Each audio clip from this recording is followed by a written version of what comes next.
talking to Dr. MParuchuri, and he's talking about some of the issues relative to President Obama's economic plan and contrasting that plan through a revisit of some of the information. And Dr. MParuchuri, let me allow you to continue to talk about, I think when we left, unemployment.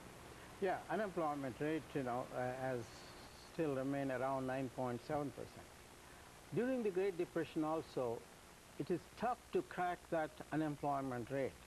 Even during President Roosevelt's aggressive economic policies, which he used, it has improved the economy, but the unemployment rate has not declined as fast as the growth in the GDP, or gross domestic product.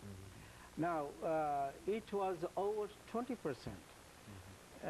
By the time he was able to bring down that unemployment rate to 16%, and he could not get it anything below until the war period, World War II. So that, of course, gave us a full employment level. Now, right now, the problem for President Obama is going to be the same. It's going to be tough. Well, yesterday there was a conversation with Dr. Schiller, who was a very well-known economist. And he also concludes basically the same way. He says, it is tough to crack the unemployment rate.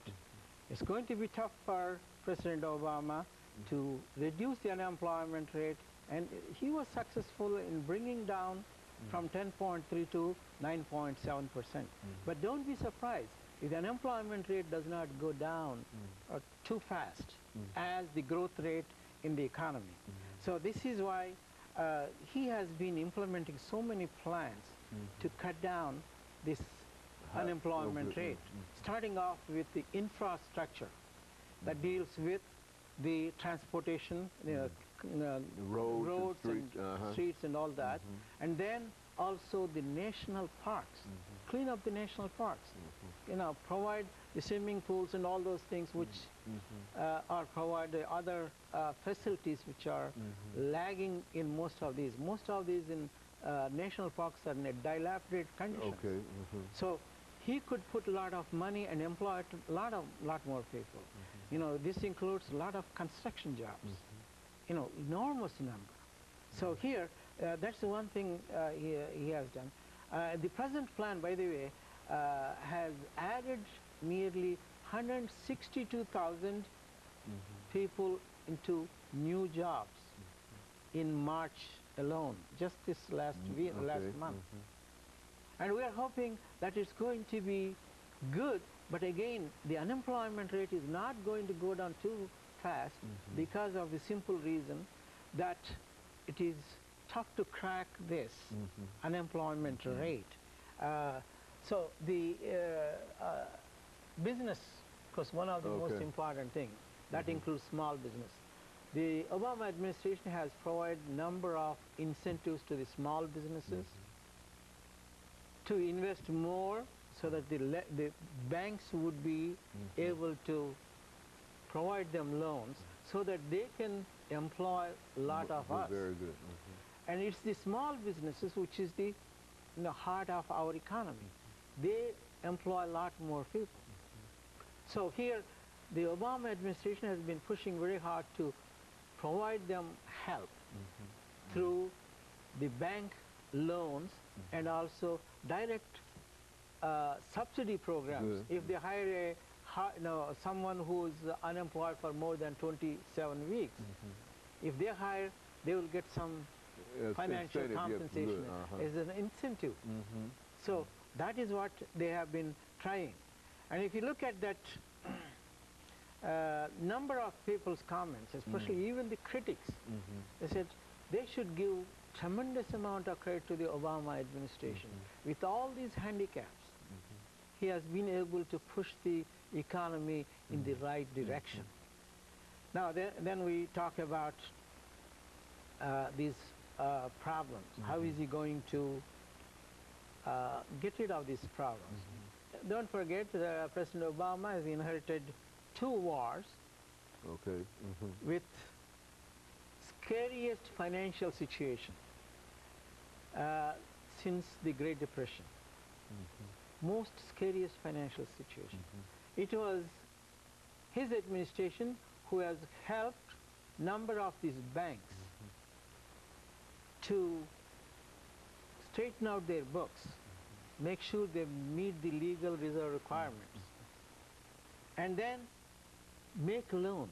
And the Obama administration has been pushing all these banks to make too many loans for the people, so that if people have money in their hands, they would come around and spend. One of the major thrust is to see to it that the people with more money in their hands and they turn around and spend, that is going to create more jobs to others and so on and so forth. We call this a multiplier effect. Okay, so if the government spends $1, it is going to multiply so many times and create that income in the economy. Now that is what the Obama administration has been trying very hard, just like what President Roosevelt had done. Now, excuse me. Yes. Now, this is aimed primarily at those individuals who might be called discouraged workers. Is that? It's not only the discouraged workers, but also for the rest of the population as rest well. of the people who are looking for jobs. The hardcore unemployed is only 6.5. I mean the people who are discouraged, you know, that is about 1 million, and we also talked about the other 6.5 million who have been unemployed for more than 27 weeks. So create employment to them. Now that means what? The expenses are also going to go down in terms of unemployment compensation. Not only that, if they are employed, they're going to pay taxes.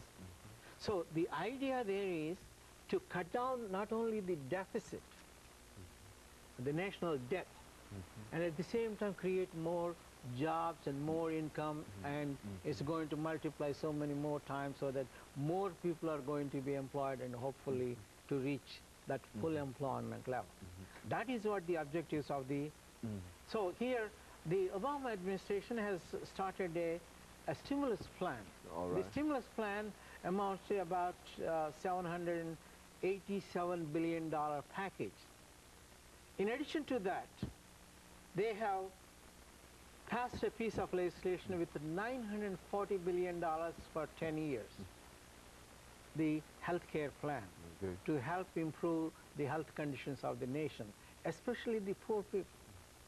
More than 30 million people who have been without the health insurance. That's an astounding and amazing number. It is an amazing number. And of course, the next thing is, are the rich folks happy?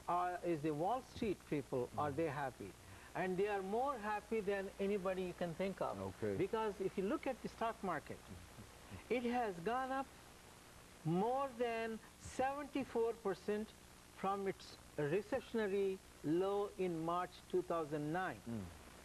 So in other words, the economy has been improving.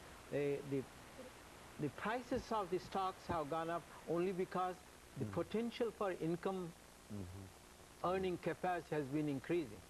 So there is a direct relationship between the earning power and the price of the stock. So if you look at that, starting from last year, March 9th, that was, you know, we were talking, even before that we were talking about the same thing. So the Wall Street is more comfortable than any of us. And that's why they are pumping in more money into the stocks and bonds. And don't forget, the interest rates are at its lowest point. What they call prime rate, which the bankers give to their best customers, is only around 3.25. So what you are looking at is the different segments of the economy in which you would see a very, very positive economic growth.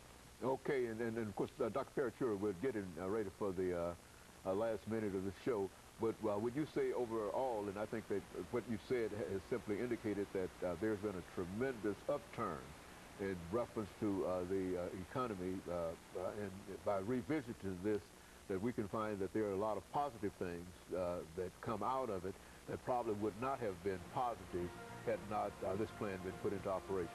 Would you say that that Yes, might be? it is, and we must also give credit to Secretary Paulson. Very good. And of course, let me encourage our audience to tune in again next week for another informative edition of Comments. Thank you and good morning.